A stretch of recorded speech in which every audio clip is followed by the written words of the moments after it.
Secondary sources में secondary sources article 38(1)(d) में बात करता है। वो कहता है कि ये भी फॉर्मल पार्ट है material source of international law के, जिसको हम सेकेंडरी सोर्स बोला जाता है।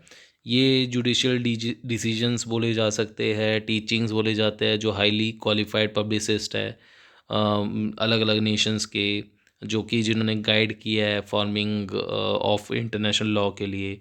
सो बट ये एक बाइंडिंग नहीं होते, ये जस्ट एक एडवाइजरी इन नेचर होते हैं। तो सबसे पहले इसमें सेकेंडरी में आता है जुडिशियल डिसीजन, जो कि है सब्सिडरी मीन।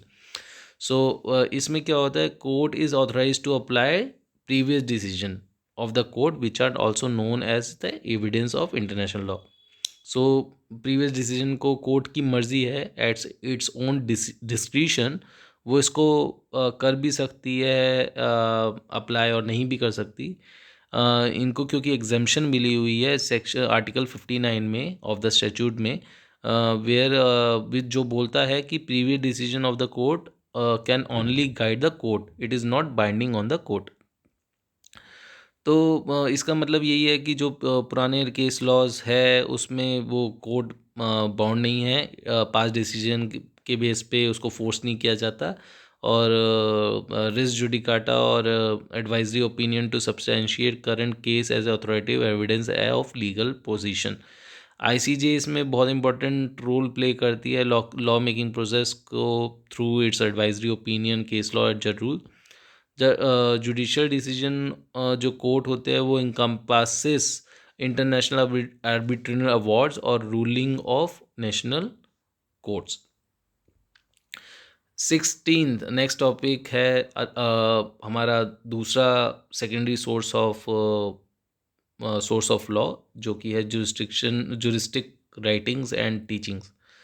तो ये तभी इसमें आते हैं only resorted when all other sources are not enough to resolve the dispute. अगर बाकी नहीं हमारे डिस्प्यूट रिजॉल्व कर सकते तब हम इसमें एज ए लास्ट रिजॉर्ट आएंगे। सो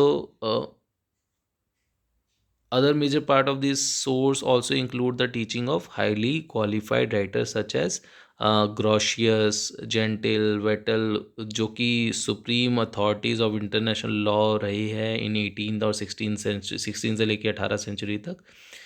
इनके टेक्स्ट बुक्स को यूज़ किया जाता है as a discovering what is law is on particular point rather than as a source of actual rule. And इनकी राइटिंग्स को जो राइटिंग्स होती है most respected international lawyer can not create law. So इनको as consider किया जाता है as a evidentiary source of law, क्योंकि ये प्रोवाइड करते हैं एक्सप्लेनेशन और अंडरस्टैंडिंग इंटरनेशनल प्रिंसिपल पे। इनको बहुत ही एसेंशियल वैल्यू के साथ देखा जाता है, बिकॉज़ ये जो ग्रे एरियाज़ होते हैं उनको फिल करने के काम करते हैं, और कस्टम और ट्रीटीज़ जहाँ पे एग्जिस्ट नहीं करती वहाँ पे ये बहुत ही गाइडिंग फैक्टर बन के काम आगे आते हैं। अब नेक्स्ट टॉपिक पे चलते हैं, जिसका है पेक्टा टेटिस नेक नोसेंट नेक परसेंट। सो इसमें क्या बोला जाता है कि नो ऑब्लिगेशन और benefit to third party to treaty. So इसमें बोला जाता है कि पेक्टा टेटिस नेस नोसेंट निक परसेंट, तो जो थर्ड पार्टी है उसके अगेंस्ट ना ऑब्लिगेशन होनी चाहिए ना बेनिफिट होना चाहिए उसको। बट इसके 3 एक्सेप्शन है। आर्टिकल 35 ऑफ BCLT, जहाँ पे थर्ड पार्टी खुद बोलता है कि मैं इस ऑब्लिगेशन को एक्सेप्ट करता हूँ। जहाँ पे आर्टिकल 36, जहाँ पे हम स्पेसिफिकली थर्ड पार्टी का राइट क्रिएट करते हैं उस TT के थ्रू या उस डॉक्यूमेंट के थ्रू। और कस्टम्स आर्टिकल 38 बोलता है कि कस्टम्स ही है उसी ने क्रिएट कर दी है बाइंडिंग थर्ड पार्टी के लिए एक बाइंडिंग रिस्पॉन्सिबल ऑब्लिगेशन। तो उसमें कह रहे हैं कि कस्टम ने ही क्रिएट कर दी है, जो ट्रीटी बनी है कस्टम के थ्रू उसी ने थर्ड पार्टी को बाइंडिंग ऑब्लिगेशन से बांध दिया है, इसलिए आर्टिकल 38 में ऐसे लोगों को भी ऑब्लिगेशन पूरा करना पड़ेगा। सो ये हमारा इस प्रिंसिपल को पेक्टा टेटिस नेक नोसेंट नेक प्रोसेंट को जस्टिफाई करता है। तो अगर एग्जामिनेशन में आता है तो आप ये छोटा सा आंसर लिख सकते हैं। नेक्स्ट नेक्स्ट टर्म है just Coggins. Just Coggins प्रीएम्प्टरी norms है, जो हम अभी ऊपर पढ़ रहे थे, बस हम कंफ्यूज हो गए थे, वो उस पे है। तो इसमें बोला जाता है कि जस्ट कॉगिन्स का मतलब है कि it should be obeyed without any refusal. तो उसका कोई एक्सक्यूज़ नहीं होना चाहिए, इसको अगर आपने वादा किया है निभाना पड़ेगा। Certain principle which all state must observe. So article 53 कहते हैं such treaty is void if it is conflicting with peremptory norms.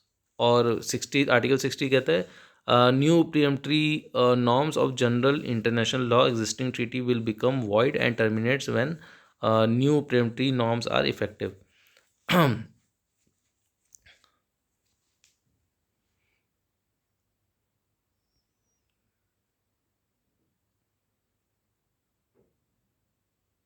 सो अभी प्रीएम्प्टरी नॉर्म्स अभी भी मुझे क्लियर नहीं है, तो मैं 18th को बाद में डिस्कस करेंगे, एक सेपरेट वीडियो बनाएंगे, उसमें डिस्कस कर लेंगे। 19 पॉइंट आता है termination of treaties. Termination of treaties, अगर एक ट्रीटी को एंड करने के कुछ रीजंस हो सकते हैं। जो सबसे पहले है कंसेंट।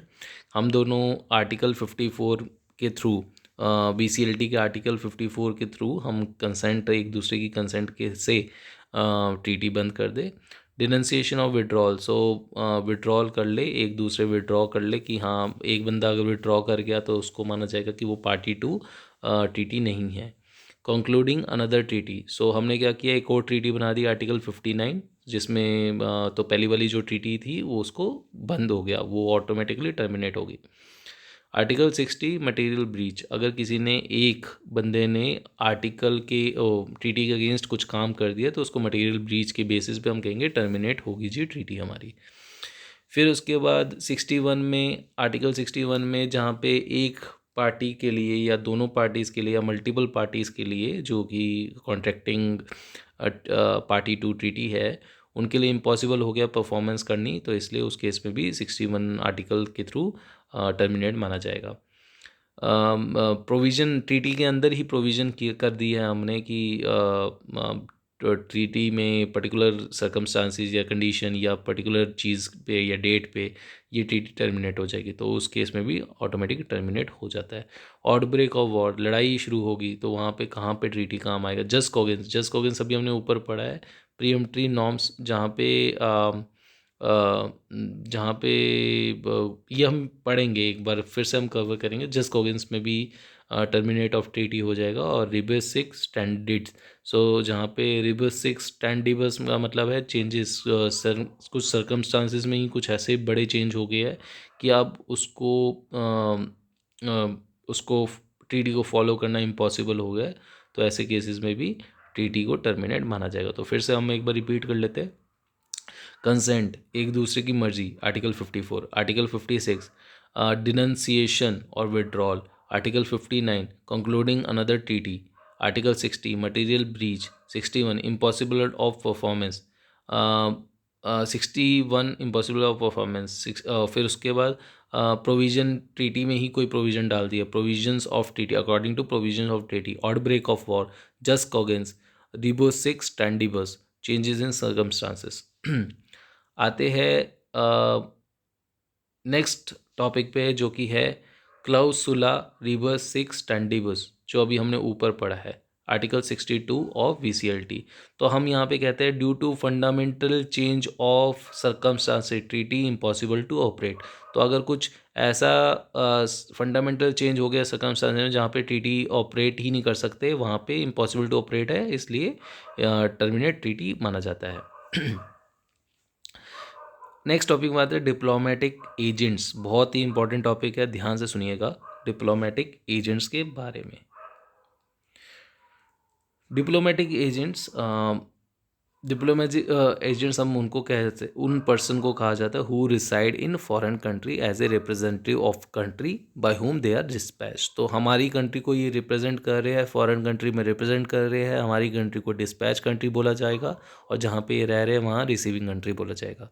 सो ये एक लिंक की तरह प्रोवाइड करते हैं, कंट्री हु डिस्पैच देम और कंट्री हुम दे आर एक्रेडिटेड, जहाँ पे उनको क्रेडिटेड पोजीशन दी गई है, अक्रेडिटेड। देयरफॉर ये लोग क्या क्या करते हैं, ये परफॉर्म करते हैं एक्ट ऑफ डिप्लोमेसी, जो कि इंटरनेशनल लॉ में बहुत ही इम्पॉर्टेंट है, और ये मेंटेन करते हैं, इस्टेब्लिश करते हैं म्यूचुअल रिलेशनशिप को, और carry out their legal and political transaction based on their foreign policies.